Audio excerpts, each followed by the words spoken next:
በስመ አብ ወወልድ ወመንፈስ ቅዱስ አሃዱ አምላክ አሜን። በስመ አብ ወወልድ ወመንፈስ ቅዱስ አሃዱ አምላክ አሜን። በስመ አብ ወወልድ ወመንፈስ ቅዱስ አሃዱ አምላክ አሜን። በሀገራችን በኢትዮጵያ ውስጥም በውጭም ዓለም የምትገኙ ኦርቶዶክሳውያን የተዋህዶ ልጆች በወደደን ባከበረን በከበረ ደሙ ፈሳሽነት ኃጢአታችንን ሁሉ ባጠበ በጌታችን በአምላካችን በመድኃኒታችን በኢየሱስ ክርስቶስ ፍጹም የሆነ የሰላምታ ቃል እንደምን ዋላችሁ? እንደምን ቆያችሁ? እንደምን ሰነበታችሁ? አሜን። አምላካችን ቅዱስ እግዚአብሔር ስሙ ለዘላለም የተመሰገነ ከፍ ከፍ ያለ ይሁንልን። እንደ እግዚአብሔር መልካም ፈቃድ ዛሬ ብዙ ሰዎች ጥያቄ የሚያነሱበትን ርዕሰ ጉዳይ አንስተን እንነጋገራለን። የምንነጋገርበት ዋነኛ መነሻ ርዕሳችን ዘረኝነት የሚል ይሆናል። ዘረኝነት ምንድን ነው? አስቀድሞ ይህን በትክክል ማወቅ ያስፈልጋል ማለት ነው። ዘረኝነት የአንድ ብሔር ወይም ዘር ከሌላው ይበልጣል ወይም ሌላው የበታች ነው፣ የኔ ደግሞ የበላይ ነው ብሎ ማመን ነው ማለት ነው። እና ይሄ እንዲህ ብሎ የሚያስብ ሰው ዘረኛ ይባላል ማለት ነው። ስለዚህ ዘረኝነት ማለት አንዱን ዘር ከፍ ማድረግ ሌላውን ደግሞ ማሳነስ አይነት ጦሰኛ የሆነ ዝንባሌ ነው ማለት ነው። የሚጠቅም አይደለም። እና ዘረኝነት ቤተሰብን ይበትናል፣ ማህበረሰብን ይበትናል፣ ሃይማኖትን፣ መንግስትን፣ ሀገርን ሁሉ የሚበትን ክፉ በሽታ ነው ማለት ነው። ዘረኝነት እጅግ ክፉ የሆነ በሽታ ነው፣ መልካም ያልሆነ ዝንባሌ ነው ማለት ነው። እና ከዘረኝነት መንፈስ እንድንወጣ አምላካችን ቅዱስ እግዚአብሔር ሁላችንንም ይርዳን። እንግዲህ ከሌላ በተለይ ዘረኛ ሰው ከሌላ ብሔር ለመጣ ሰው ቦታ የለውም። ከሌላ ቦታ ለመጣ ሰው ዋጋ የማይሰጥ ነው ማለት ነው። እና እንደዛ አይነት ሰው ምን ይባላል? ዘረኛ ይባላል። እና ዘረኝነት የፍቅር ጸር ነው። በህይወታችን መረዳት ያለብን ዘረኝነት ምንድን ነው? የፍቅር ጸር ነው ማለት ነው። እና በዘረኞች ስንሆን ብዙ ጊዜ እነዚህ ነገሮች በእኛ ላይ ይታያሉ ማለት ነው። እና አብሮነትን፣ መደማመጥን፣ መነጋገርን እንዲሁም ደግሞ ግንኙነትን የሚያራርቅ ነው ማለት ነው። ዘረኝነት መልካም ነገር አይደለም። ስለዚህ ከዚህ መንፈስ መውጣት መራቅ አስፈላጊ ነው ማለት ነው። አምላካችን እግዚአብሔር ከእንደዚህ አይነት ህይወት ውስጥ እንድንርቅ እሱ ይርዳን። በተለይ ብዙ ሰዎች እየደጋገሙ ይናገራሉ፣ ስራ እንኳን የሚገኘው በዘረኝነት ነው ይላሉ ማለት ነው። እውነት ነው። ስራ እንኳን የሚከፋፈለው በዝምድና ነው፣ በሐሜት በአሉባልታ ሰዎች እንግዲህ ተጨባጭ ባልሆነ መስመር ውስጥ ዘረኞች ሲሆኑ ተጨባጭ ባልሆነ መስመር ውስጥ ይገኛሉ ማለት ነው። እና ለትምህርት፣ ለምርምር፣ ለስራ መነሳሳት የምናደርገው ነገር እየከሰመ እያነሰ ይሄዳል ማለት እና ዘረኝነት መልካምነት የሌለው ነገር መሆኑን መገንዘብ ያስፈልጋል ማለት ነው። ሌላው ሰዎች ታመው እንኳን የማይድኑት፣ አጥተው የማያገኙት፣ ተርበው ሳለ ደግሞ የማይበሉት፣ ወድቀውም የማይነሱት፣ ተሰብረውም ደግሞ የማይጠገኑት፣ ብዙውን ጊዜ ማለት ታስረው ደግሞ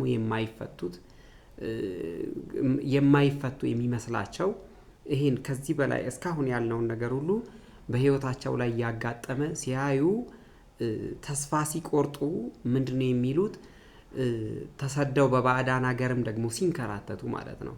በባዕዳን ሀገር ሲንከራተቱ ኑሮ ሲከብዳቸው፣ መከራው አልገፋ ሲላቸው፣ በአጠቃላይ መከራው አልገፋ ሲላቸው፣ ባዶነት ሲሰማቸው፣ ውስጥ ያለው ተስፋ እየሟጠጠ እየሟሸሸ ሲሄድና ተስፋ ሲቆርጡ ወገን፣ ኃይል፣ ገንዘብ የለኝም፣ ሰው የለኝም ወደ ማለት ይመጣሉ። ትዝ ይላችኋል የዮሐንስ ወንጌል ምዕራፍ 5 ቁጥር 1 ላይ መጻጉዕን በዚህ መመልከት እንችላለን ማለት ነው። እና በውሸት መመካት፣ በእውቀት መመካት፣ አለኝ ማለት ከንቱ ነገር ነው ማለት ነው።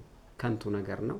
የቤተ ክርስቲያን አገልጋዮችና ምእመናን ከእንዲህ አይነት እኩይ ተግባር መለየት ነው ያለብን ማለት ነው። መለየት ነው ያለብን። ይሄንን እኩይ ተግባር ማውገዝ ነው ያለብን ማለት ነው።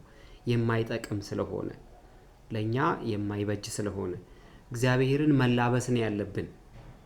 እግዚአብሔርን የተላበስን እንደሆነ ከእንዲህ አይነት መንፈስ ከእንዲህ አይነት ዝንባሌ እንርቃለን ማለት ነው። እና እግዚአብሔርን መፍራት ተስማምቶ መኖር የፍቅር መሰረት ነው ከሁሉ ነገር በላይ ማለት ነው።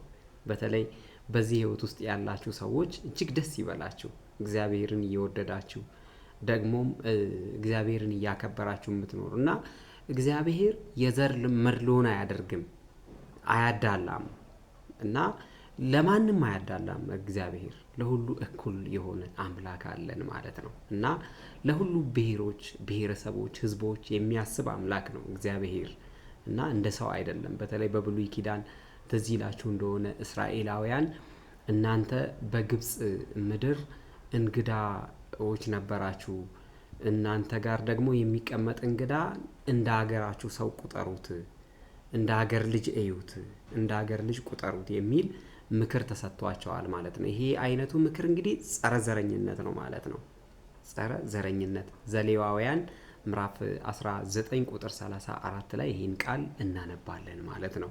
ውድ የተዋህዶ ልጆች ሁልጊዜ ስለ ዘረኝነት ስናስብ እንግዲህ ዘረኝነት ያው በእስራኤላውያን ባህል በመሰረቱ መጻተኛ የሆነ ሰው ቃርሚያ እንኳን እየቃረመ ይጠቀም እንደነበረ እንመለከታለን ማለት ነው። መጽሐፈ ሩት ምዕራፍ 2 ቁጥር 1 ላይ ስናነብ ይሄን ቃል እናገኛለን። አይከለከልም እና ዘረኛ የሆነ ሰው ወደ ሀገሬ ለምን መጣህ፣ ወደ እኔ ለምን መጣህ ባይ ነው። ዘረኝነትን ልምዱ ያላደረገና እግዚአብሔር የሰጠውን መልካም ጸጋ የሚጠቀም ሰው ደግሞ ሁሉንም በኩል ዓይን ያያል ማለት ነው። ሁሉ ወዳጃችን መሆኑን እንድንገነዘብ ከዘረኝነት መንፈስ ልንለይ ይገባል ማለት ነው። ጌታችን አምላካችን መድኃኒታችን ኢየሱስ ክርስቶስ ሐዋርያቱን ምንድን ነው ያላቸው? ወደ ዓለም ሁሉ ሂዱ። እያስተዋላችሁ ነው? ወደ ዓለም ሁሉ ሂዱ፣ ወንጌልንም ለፍጥረት ሁሉ ስበኩ ነው ያለው። የቅዱስ ማቴዎስ ወንጌል ምዕራፍ 28 ቁጥር 19 እና የቅዱስ ማርቆስ ወንጌል ምዕራፍ 19 ቁጥር 15 ላይ ስናነብ ይሄን ያለው ማለት ነው። ወደ ዓለም ሁሉ ሂዱ ነው ያለው እንጂ አንድን ብሔር ለይቶ አላሰማራም ማለት ነው። ወደ አንድ ማህበረሰብ አላለም፣ ወደ ዓለም ሁሉ ነው ያለው። ዓለም የብዙ ቋንቋዎች፣ ብሔሮች፣ ብሔረሰቦች ማረፊያ ስለሆነች ማለት ነው እና ጎሳ ያው ከሰው ተፈጥሮ ጋር የተያያዘ አይደለም በመሰረቱ። ይሄንን ስለማይገባን እንጂ ጎሳ ከሰው ተፈጥሮ ጋር የተያያዘ አይደለም። ጎሳ ዘርና ቋንቋ ዘላለማዊ ውህደትም የላቸውም። እንደው አለማወቃችን ሆኖ እንጂ ዘላለማዊ ውህደት የላቸውም። ቋንቋ የሚለምዱት ነው። እንደገና ደግሞ ካልተጠቀሙበት ደግሞ የሚረሱት ነው ቋንቋ ማለት ነው። ቋንቋ የጎሳ መገለጫ ሊሆን አይችልም በመሰረቱ። ብዙ ጊዜ እኛ ግን እንደዚህ ራሳችንን እንሸወድበታለን፣ ራሳችንን እናታልልበታለን። ነገር ግን ቋንቋ የጎሳ መገለጫ ሊሆን በፍጹም አይችልም ማለት ነው። ሰው መሆን ይበልጣል። ይህን ቃል ደግመዋለሁ፣ ሰው መሆን ይበልጣል እና ሰው ሲፈጠር ጎሳ አልነበረው። እግዚአብሔር ቅድሚያ የሰጠው ቋንቋም ሆነ ጎሳም የለም። ማን ቅድሚያ የሰጠው አልኳችሁ? እግዚአብሔር ቅድሚያ የሰጠው ቋንቋም ጎሳም የለም በዚህ ምድር ላይ ማለት ነው። ሃይማኖት ከቋንቋም ከጎሳም በፊት ነበረ። ይሄ አይረሳም ማለት ነው። ማን ነበረ? ሃይማኖት ከቋንቋም በፊት ነበረ፣ ከጎሳም በፊት ነበረ ማለት ነው። ያው እንግዲህ በዘመናችን ሰዎች ከሃይማኖት አንድነት ይልቅ ለጎሳ አንድነት፣ ለቋንቋ፣ ለባህል አንድነት ብልጫ ሰጡ። ይሄ እንግዲህ ያው የዘመናችን ሁኔታ የደረሰበትን ክፉ ገጽታ የሚያሳይ ነው ማለት ነው። ቋንቋ ከመግባቢያነት በዘለለ መንፈሳዊ ወይም መለኮታዊ ዋጋ የለውም። ይሄን መረዳት ያስፈልጋል ማለት ቋንቋ ምንድነው? መንፈሳዊነት የለውም፣ መለኮታዊ ዋጋ የለውም ማለት ነው። ያው ሃይማኖትና ባህልም የተለያዩ ናቸው። እኛ ግን ብዙ ጊዜ ሰዎች ሁለቱን እያጣመሩ ይቸገሩበታል። ሁለቱ የተለያዩ ናቸው። የሰው ልጅ አጠቃላይ ባህሪን የሚያደራጁና የሚከተሉ ማህበራዊ ልማዶች፣ መንፈሳዊና ቁሳዊ ሁኔታዎችን አጠቃለው የሚይዘው አመለካከት በንግግር፣ በአስተሳሰብ፣ በአመለካከት፣ በንግግር ተመልከቱ የሚገለጸው በምንድነው? ማህበራዊ ሁኔታን የሚገልጸው ማህበራዊ ሁኔታን ነው የሚገልጸው እንጂ ይሄ ቋንቋን፣ ብሔርን፣ ጎሳን ከመንግስት እግዚአብሔር ጋር አገናኝተን ልክ እንደ ቁልፍ ነገር እንደ ወሳኝ ነገር የምናየው መሆን አይጠበቅበትም ማለት ነው።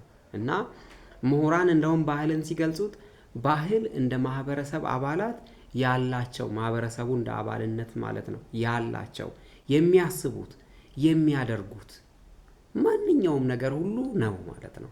ባህል በደንብ እየሰማችሁ ነው። ባህል ይሄ ነው። ባህል ማለት የአንድ ማህበረሰብ አባላት የሚረከቧቸው የሚጠቀሟቸው እውቀት ሊሆን ይችላል፣ ኪነ ጥበብ ሊሆን ይችላል፣ መመሪያዎች ሊሆኑ ይችላሉ፣ አርማዎች ሊሆኑ ይችላሉ፣ አመለካከቶችም ሊሆኑ ይችላሉ፣ ስነ ምግባራት፣ ህግጋት፣ ወጎች፣ ተለምዶች እንደገና እምነትንም ጭምር ማለት ነው። በዚህ ውስጥ ማየት እንችላለን። ሰዎች የሚያምኑባቸው ነገሮች፣ የሚገለገሉባቸው ቁሳዊ ነገሮች፣ ንብረቶች፣ እነዚህን ሁሉ የሚያጠቃልል ውህደት ነው ማለት ምን ባህል ማለት። በደንብ አስተውሉ። ይሄን ሁሉ የሚያጠቃልል ነው ባህል። ባህልን የፈጠሩት ሰዎች ናቸው። ባህል የህብረተሰብ አባላት የሚጋሩት በደም ወይም በዘር የሚተላለፍ ከአንድ ትውልድ ወደ ሌላው ትውልድ ደግሞ በታሪክና በልማድ የሚተላለፍ ነው። ተመልከቱ። በታሪክ ይተላለፋል፣ በልማድም ይተላለፋል። በአጠቃላይ ባህል የአንድን ህዝብ አመጋገብ፣ አኗኗር፣ አለባበስ ሁኔታን የሚገልጽ ነው ማለት ነው። ከሁሉ ነገር በላይ ደግሞ አንድ ነገር ተረዱ። ሃይማኖት የባህል መሰረት ነው። ይህን ቃል ልድገመው። ሃይማኖት የባህል መሰረት ነው። ባህልና ሃይማኖት አብሮነት ቢኖራቸውም አንዱ በሌላው ላይ ግን ተጽዕኖ ሊያደርግ ይችላል ማለት ነው። ይህን መረሳት የለበትም። አንዱ በሌላው ላይ ተጽዕኖ ሊያደርግ ይችላል። አብዛኛው በኢትዮጵያ የሚታየው በየትኛው የሀገራችን ክፍሎች ማለት ነው ሃይማኖታዊ ባህሉ ያግባባል። በኢትዮጵያ ምድር ማለት ነው። ባህል ሊመሳሰልም ሊለያይም ይችላል። ሃይማኖት ግን አንዲት ናት። ኤፌሶን ምዕራፍ 4 ቁጥር 5 እና ይሁዳ 1:3 ላይ የምናነበው ይሄንን ነው። እግዚአብሔርም እኮ በአንድ ሃይማኖት ኑሩ አለ እንጂ በአንድ ባህል ኑሩ አላለንም። የክርስትና ሃይማኖት ደግሞ በአንድ ወይም ሁለት ብሔር የተገደበች አይደለችም። ይሄንን አስረግጬ እነግራችኋለሁ። የክርስትና ሃይማኖት በአንድ ወይም በሁለት ብሔር የተገደበች አይደለችም። ብዙ ብሔሮችን በውስጧ አቅፋለች ክርስትና ሃይማኖታችን ማለት ነው። የአንድነት ኑሮን ታበረታታለች ክርስትና ሃይማኖታችን። የክርስትና ሃይማኖት በተለይ የሴት ልጅ ግርዛትና ጠለፋን የመሳሰሉ ጎጂ ልማዶችን እንጂ የየትኛውንም ብሔር ባህል አትነቅፍም። በደንብ አስተውሉ። ጨቋኝ አይደለችም። ይሄንን ልንገነዘብ ይገባል፣ ልንረዳ ይገባል። እና ትምህርት ሃይማኖትን፣ ቅዱሳት መጽሐፍትን የማይጻረር ባህል አይነቀፍም። ሲጀመር ይደገፋል። እና ባህል ውስጥ ሃይማኖትን ማንጸባረቅ ይበረታታል። በርቱ እንባላለን። ባህል ውስጥ ምን ስናንጸባረቅ? ሃይማኖትን ስናንጸባረቅ። ሃይማኖት ግን ባህልን አይሰብክም። ሃይማኖት የተሰጠው ከእግዚአብሔር ነው። ከማን የተሰጠው? ከእግዚአብሔር ነው። ባህል ደግሞ የተገኘው ከሰዎች ነው። በደንብ አስተውሉ። ሃይማኖት ዘላለማዊ ነው። ባህል ግን ጊዜያዊ ነው። እስካለን እንጠቀምበታለን፣ ከሌለን ግን የለንም ነው። በተቻለ መጠን ሃይማኖትንና ባህልን አብሮ ማስኬድ አስፈላጊ ነው። ማንና ማንን? ሃይማኖትንና ባህልን። ካልተቻለ ግን ሃይማኖት የነፍስ ጉዳይ ነው፣ ባህል ደግሞ የሥጋ ጉዳይ ነው። ስለዚህ እንደው አንድ መረጡ ብንባል የመጨረሻ ምርጫችን መሆን ያለበት ምንድን ነው? ሃይማኖት ነው ማለት ነው። ለሃይማኖታችን እናደላለን ማለት ነው። እና ሃይማኖት ይህን ያህል ክብር ያለው ሞገስ ያለው ከባህልም በላይ የሆነ ሰዎችን ወደ እግዚአብሔር የሚሰበስብ ሰውና እግዚአብሔርን የሚያገናኝ መንገድ ነው። ትክክለኛ መንገድ፣ እውነተኛ መንገድ። ስለዚህ በሕይወት ዘመናችን ለሃይማኖት እናድላ የምንለውም ከዚህ የተነሳ ነው ማለት ነው። በሃይማኖት ውስጥ መኖር እንዴት ደስ ይላል መሰላችሁ? ሃይማኖተኛ ሆኖ መኖር እንዴት ደስ ይላል መሰላችሁ? ሃይማኖት ማለት ሁለት ነገሮችን ይይዛል፣ ማመንና መታመን። እግዚአብሔርን በማመን የምንኖረው ኑሮ እጅግ ደስ የሚል ኑሮ ነው። ውድ የተዋህዶ ልጆች፣ ባህል እንደ ባህልነቱ ሃይማኖትንም እያንጸባረቀ እንድናከናውን ያስፈልጋል። ሃይማኖት ደግሞ ከሁሉ በላይ የሆነ ለክብራችን፣ ለቅድስናችን፣ መንግስተ እግዚአብሔርን ለመውረስ ዋነኛ አድራሽ መሰላል መንገድ ስለሆነ ልንመላለስበት ይገባል። ከዚህ የተነሳ ኦርቶዶክሳዊት ተዋህዶ ቅድስት ቤተክርስቲያናችን ሃይማኖታችንን በባህል ውስጥ እየገለጽን፣ እያዳበርን፣ እያሳደግን በጽናት እንድንቆይ ታስተምራለች። የአባቶቻችን የቅዱሳን በረከታቸው፣ ረድኤታቸው፣ ገድላቸው፣ ትሩፋታቸው በሕይወት ዘመናችን ከኛ ጋር እንዲሆን አምላካችን ቅዱስ እግዚአብሔር ይፍቀድልን። ውድ የተዋህዶ ልጆች፣ ለሃይማኖት ቅድሚያ ትኩረት በመስጠት በትምህርት ሃይማኖት ታንጸን እንድንኖር የቅዱሳን አባቶቻችን በረከታቸው፣ ረድኤታቸው፣ ገድላቸው፣ ትሩፋታቸው በሕይወት ዘመናችን ከኛ ጋር እንዲቆይ ልዑል አምላካችን እግዚአብሔር ይፍቀድልን። እግዚአብሔር ይስጥልን። ስለነበረን ቆይታ አምላካችን እግዚአብሔር ስሙ ይመስገን። አሜን።